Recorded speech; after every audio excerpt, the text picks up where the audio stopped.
రీసెంట్గా ఇల్లు మూవ్ అయ్యాము. కొత్త ఇంటికి వచ్చిన దగ్గర నుంచి నాకు అసలు టైం స్పెండ్ చేయడం కుదరట్లా గార్డెన్లో.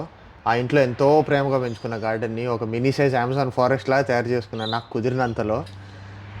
ఈ ఇంటికి వచ్చిన తర్వాత నుంచి వింటర్ స్టార్ట్ అయింది, ఫాగ్ పడతానే ఉంది, ఈ లాన్ అంతా కూడా తడి తడిగానే ఉంటుంది ఎక్కువ. వింటర్లో నాకేం ప్రాబ్లం అంటే నేను పెంచుకునేవి దాదాపు ఇండియన్ వెరైటీస్ అనమాట. ఇండియన్ వెజిటబుల్స్, ఇండియన్ ఫ్రూట్స్ అలాంటివి. అవి ట్రాపికల్ లేదా వార్మ్ క్లైమేట్స్కి పెరుగుతాయి. ఇక్కడ ఉండే చలి 0, -1 అలా వస్తుంది. చెట్లు ఉండట్లేదు, ప్లాంట్స్ ఉండట్లేదు, చనిపోతున్నాయి. మూవ్ అయిన 2 months తర్వాత ఇప్పుడు ఖాళీ దొరికింది నాకు. ఈరోజు ఉన్న ప్లాంట్స్ వరకు నేను మెయింటైన్ చేసి గార్డెన్లో అన్నీ తప్పు పెట్టేశాము. ఇంటికి వచ్చిన కొత్తలో లేదో అన్నీ మంచి డైరెక్షన్లో పెట్టేసేసి ఉన్న వాటికి అన్నిటిని మట్టి తీసేసి మళ్ళీ కొత్త మట్టి వేసి జస్ట్ వింటర్లో ప్లాంట్స్ హెల్తీగా ఉండడానికి ఎలాంటి మెయింటెనెన్స్ చేయాలో అవి చెప్తాం మీకు. So follow me along. ఈ ఇంట్లో ఇట్లా యూ షేప్లో గార్డెన్ ఉంది. ట్యాప్ చాలా దూరంగా ఉంది, ట్యాప్ కనెక్షన్ అక్కడెక్కడో ఉంది. మేము ప్లాంట్స్ ఏమో ఇక్కడ పెట్టుకున్నాను. సో అందుకని అటు మార్చేస్తున్నా. ఎండ కూడా అటు ఎక్కువ పడుతుంది ఇప్పుడు. జామ చెట్టు గ్రీన్ ఆకులు అయితే పర్పుల్ ఆకులు అయిపోయినాయి. ఇది పర్పుల్ జామకాయ వస్తుందేమో తర్వాత. సీజన్ మారి ప్లాంట్ హెల్తీగా లేకపోతే ఇట్లా ఆకులు కలర్స్ అంతా మారిపోతాయి. ఆస్ట్రేలియాలో మన ఇండియన్ ప్లాంట్స్ ఎవరైనా పెంచుకోవాలని చూసేవాళ్ళు అయితే విక్టోరియాలో లైక్ మెల్బర్న్లో ఉండొద్దు, క్వీన్స్లాండ్లో ఉండండి, బ్రిస్బెన్ సిటీలో. అది ఎప్పుడు వామ్గానే ఉంటుంది. ఇంకా మనకు కావాల్సిన ప్లాంట్స్ అన్నీ ఏ ప్రాబ్లం లేకుండా పెంచుకోవచ్చు. నాకైతే మెల్బర్న్లో ఉంటే ఏదో మన దగ్గర ఊరు బయట విలేజ్లో ఉన్నట్టే ఉంటుంది. ఎందుకంటే కొంచెం ఓపెన్ ఏరియాస్ ఎక్కువ ఉంటాయి, ఇల్లు బ్యాక్ యార్డ్స్ ఎక్కువ ఉంటాయి. ఆ సౌండ్స్ వింటున్నారా?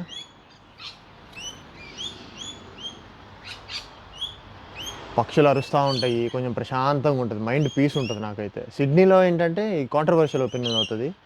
అక్కడే ఫస్ట్ వెళ్ళి సెటిల్ అయిన వాళ్ళకి సిడ్నీ నచ్చుతుంది.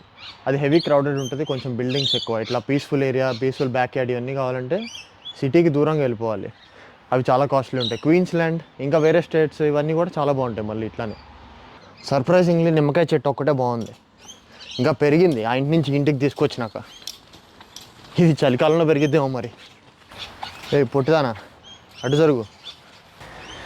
ఇంకొకటి నచ్చేది ఏంటంటే ఇక్కడ మన పనులు మనమే చేసుకోవాలి. ఏం తెలియకపోయినా కొంచెం నేర్చుకుంటాం, కొంచెం ఆ ఫీల్ బాగుంటుంది. అన్నీ నేర్చుకుంటున్నాం కదా అని.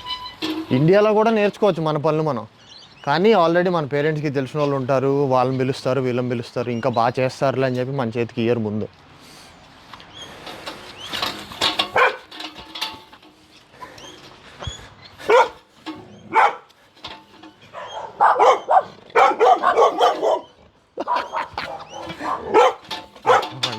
ఏమి ఇష్టమే నీకు ఇవన్నీ ఆటలండి?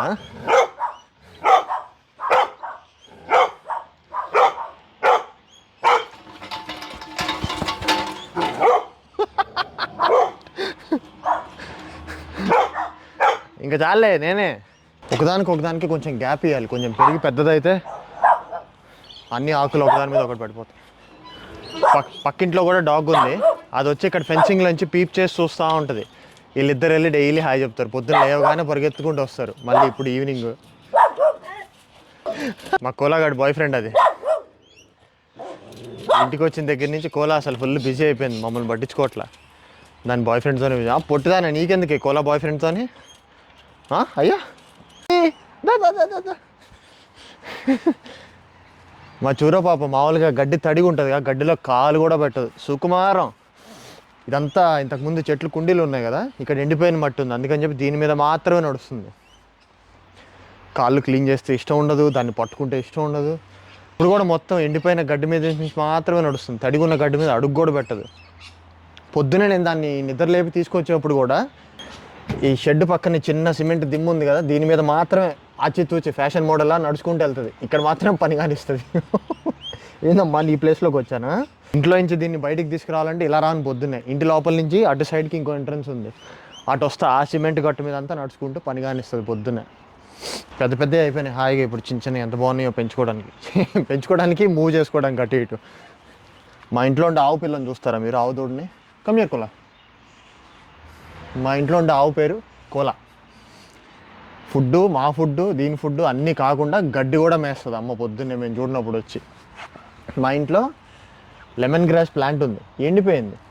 ఆటల్లో మామూలుగా పళ్ళు దొరదబొట్టి దీని గడ్డ అనుకొని ప్లాంట్ని పట్టుకొని గట్టిగా లాగేసింది, రూట్స్తో సహా బయటకు వచ్చింది. దీని బ్రీడ్ ల్యాబ్రడార్, కానీ ల్యాబ్రా కవ్ అంటాను నేను ముద్దుగా. ఇప్పుడు దాకా మీరు చూసిన పెద్ద పెద్ద పాట్స్, ఇట్లాంటి చిన్న చిన్నవన్నీ డాగ్స్ నుంచి కాపాడుకోవడానికి నేను ఒక చిన్న అల్యూమినియం గార్డెన్ బెడ్ పెట్టుకొని ఆ బెడ్ లోపల ఇవన్నీ పెట్టాను. సో కొంచెం ఈజీ ఉంటుంది మెయింటెనెన్స్కి. నాకు కింద ఒక కాంక్రీట్ స్లాబ్ ఉంది, ఆ కాంక్రీట్ స్లాబ్ మీద ఈ గార్డెన్ బెడ్ పెట్టేసి పాట్స్ అన్నీ అందులో పెట్టేశారు. ఎండ రాకపోవడం చాలా డిసడ్వాంటేజ్ మాకు వింటర్లో. చెట్లను కాపాడుకోవడం చాలా కష్టం ఇక్కడ. పైగా ఈ ఫ్రీజింగ్ టెంపరేచర్స్కి వాటర్ ఎక్కువ పోసినా సరే అట్లానే ఉండిపోతుంది మట్టిలో వాటర్. నా వీడియోస్ కెనడాలో కానీ ఇంకా వేరే ఏదైనా కోల్డ్ కంట్రీస్లో ఎవరైనా చూస్తుంటే, మీరు గార్డెన్ పెంచుకుంటుంటే మీ టిప్స్ ఏంటో నాకు కింద కామెంట్ చేయండి, చాలా యూజ్ అవుతుంది నాకు. ఇది రెండో తులసి చెట్టు మా ఇంట్లోది. ఒకదానిది కొమ్మ పీకి ఇంకో పాటలో వేస్తే చెట్టు వచ్చేసింది. నాకు తెలిసినంత వరకు తులసి చెట్టు మన ఇంట్లో బాగా పెరుగుతుంటే ఇంట్లో పాజిటివిటీ ఎక్కువ ఉన్నట్టు. ఇది అవునో కాదో కింద చెప్పండి. సో ప్లాంట్స్ అన్నీ నాకు కావాల్సిన ఏరియాలోకి మూవ్ చేస్తాను.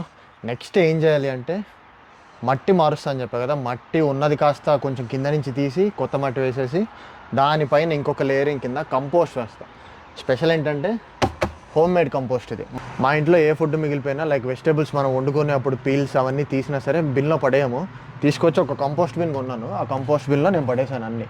ఇంట్లో ఉన్న ఇట్లా మిగిలిపోయిన వేస్ట్ అంతా కూడా నేను తీసుకొచ్చి ఈ బిన్స్లో కలిపేస్తా.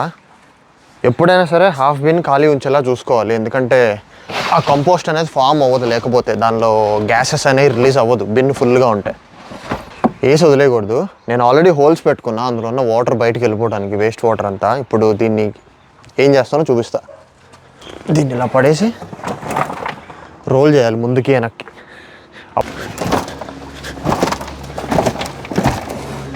అంతే, అలా ఒక 2-3 సార్లు రోల్ చేసేసి ఒక హాఫ్ అన్ అవర్ అట్లా దీన్ని ఉంచేస్తాను, ఎందుకంటే దీనికి ఆల్ ఓవర్ ది డ్రమ్ మొత్తం కూడా హోల్స్ ఉన్నాయి, వాటర్ అంతా పోతుంది. ఒక హాఫ్ అన్ అవర్ అట్లా అయిపోయినాక తీసి నుంచోబెట్టేస్తా. ఇంకా బాగా సన్నీ డే ఉందనుకోండి, క్యాప్ తీసేసి ఎండ తగిలేలాగా చూస్తా, కంపోస్ట్కి తొందరగా ఫామ్ అవుతుంది అప్పుడు. సో వింటర్లో దాదాపు ఇంతవరకు మెయింటెనెన్స్ చేసుకుంటే చాలు. నెక్స్ట్ సీజన్కి మనం కంపోస్ట్ రెడీ చేసుకుందాం. అండ్ ఉన్న చెట్లని ఎప్పటికప్పుడు మట్టి మార్చి కొత్త మట్టి వెళ్ళేలాగా, ప్లాంట్ హెల్తీగా ఉండేలా చూసుకోవడమే, అంతే. మన వింటర్ వేరు, ఇక్కడ ఆస్ట్రేలియన్ వింటర్ వేరు. సో ఇక్కడ నేను చేసే జాగ్రత్తలు అయితే ఇవి. ఇది సెట్ చేసి నేను 1.5 months or 2 months అవుతుంది ఆ ఇల్లు మూవ్ అయ్యేటప్పుడు. ఆ తర్వాత నేను కూడా ఓపెన్ చేసి చూడలేదు, ఎలా ఉందో ఇప్పుడు చూద్దాం రండి నాతో పాటు. ఇది టైటా లూజా, అమ్మ ఇంత టైట్ అయిపోయింది. టడా, ఏం కనిపెట్టలే. ఒక్క నిమిషం మీకోసం నేను బ్యారెల్ మొత్తం ఉంచుతాను. అంత నల్లగా కనిపిస్తుంది కదా, మనకు కావాల్సింది కూడా అదే. పీల్స్ మనం వేసింది అంతా కూడా నల్లగా కంపోస్ట్ లాగా మారిపోవటం. ఇది కానీ మన చెట్లల్లో వేస్తే చాలా హెల్తీగా పెరుగుతాయి. మనం ఏం పెంచుకుంటున్నా సరే అవి. తులసి చెట్టుకు తప్ప మిగతా వాటి అన్నిటికీ వేస్తాను నేను, ఎందుకంటే తులసి ఆకులు మనం దేవుడికి యూస్ చేస్తాం కాబట్టి. ఈ కంపోస్ట్ బిన్ పక్కన ఇవన్నీ కూడా ఎంటీ పాట్స్ అనమాట. నేను ఒకప్పుడు తక్కువకు వస్తున్నాయని చెప్పి ఫేస్బుక్ మార్కెట్ ప్లేస్లో కొన్నా. ఇంకొక ఇంపార్టెంట్ పాయింట్, మనకి ఇండియాలో OLX ఇంకా యూజ్డ్ ఐటమ్స్ కొనడానికి ఏదైతే యాప్ ఉంటే ఫేమస్, మాకు ఇక్కడ ఫేస్బుక్ మార్కెట్ ప్లేసే 100% or 90% ఆఫ్ ది టైం అందరూ యూస్ చేస్తారు. ఇంకొకటి గమ్ ట్రీ అనే అప్లికేషన్.